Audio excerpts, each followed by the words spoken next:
আপনাদের সাথে কথা বলতে বলতে চলে আসলাম আমার সেই অফিসের সামনে, বাংলাদেশ টেক্সটাইল কুমিল্লা ইপিজেড। এখানে হাজার হাজার মেয়ে এবং বয়স্ক মহিলারাও চাকরি করে, সংসারের তাড়নায় গার্মেন্টসে চাকরি করে। যা বাইরে থেকে মানুষ অনেকে গার্মেন্টসকে আসলে, যারা গার্মেন্টসে চাকরি করে মেয়েদেরকে অবহেলার চোখে দেখে বা মনে করে যে গার্মেন্টসে চাকরি করে একদম ছোট করে দেখে। আসলে কিন্তু তা না। গার্মেন্টসে যারা চাকরি করে তারাই দেশের অর্থনীতির চাকাকে সচল রাখে আমি মনে করি। কারণ আমাদের দেশে সবচেয়ে বেশি বিজনেস বা ব্যবসার ক্ষেত্রে গার্মেন্টসকেই প্রাধান্য দেওয়া হচ্ছে বেশি, আর সেই কাজটা তারাই করে। বাংলাদেশের অর্থনীতির চাকাকে সচল রাখে একমাত্র এই গার্মেন্টস কর্মীরা। আপনি যদি একটা বার চিন্তা করেন যে একটা গার্মেন্টস শ্রমিক প্রতিদিন কি পরিমাণে কষ্ট করে।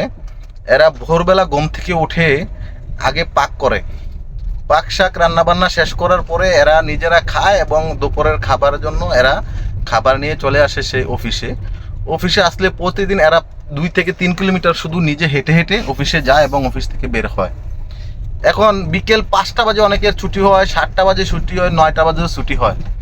তারপরে এরা অফিস থেকে বের হয়ে রাস্তায় যে বাজার করে, বাজার নিয়ে বাসায় যেয়ে এই বাজারগুলো তারা আবার পাক করে খায়, তারপর এরা ঘুমায়। তাইলে বুঝেন এরা এদের সংসারের জন্য কত কষ্ট করে। শুধু এদের সংসারের জন্য কষ্ট করে এটা বললেই হবে না, আমাদের দেশের অর্থনীতির চাকা সচল রাখার জন্য এরা এই দিন দিন পরিশ্রম করে যাচ্ছে। হয়তো গার্মেন্টস না থাকলেও এরা কিন্তু মানুষ কেউ না খেয়ে থাকতো না, কিন্তু হয়তো চাকরি করে একটু স্বাবলম্বী হচ্ছে, ছেলে মেয়েকে লেখাপড়া করাচ্ছে। আমার জানা সত্ত্বেও অনেকে চাকরি করে তার জীবনের ভাগ্যের চাকাকেও সে ঘুরাইছে। তো গার্মেন্টসে যারা চাকরি করে, মেয়ে হোক ছেলে হোক, এত ছোট করে কিছু দেখার নাই। অনেক শিক্ষিত, অনার্স মাস্টার্স কমপ্লিট করে ওনারা গার্মেন্টসে চাকরি করে, ভালো পোস্টে এবং ভালো মানের বেতন পায়। শুধু গভর্নমেন্টের চাকরি করতে হবে এমন কোনো কথা না, গার্মেন্টসে চাকরি করেও মাসে 2 লাখ 3 লাখ 4 লাখ টাকা বেতন আছে এখানে গার্মেন্টসে চাকরি করে। তো মানুষ হয়তো বুঝে না। তো আমার এই ভিডিও দেখে বা আমার কথা শুনে যদি ভালো লাগে আমার ভিডিওটা একটা শেয়ার করে দিবেন। ইনশাল্লাহ ভালো থাকবেন, সুস্থ থাকবেন। আপনাদের সাথে কথা বলতে বলতে চলে আসলাম আমার সেই অফিসের সামনে,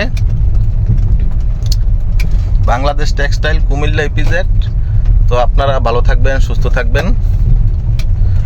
আসসালামু আলাইকুম।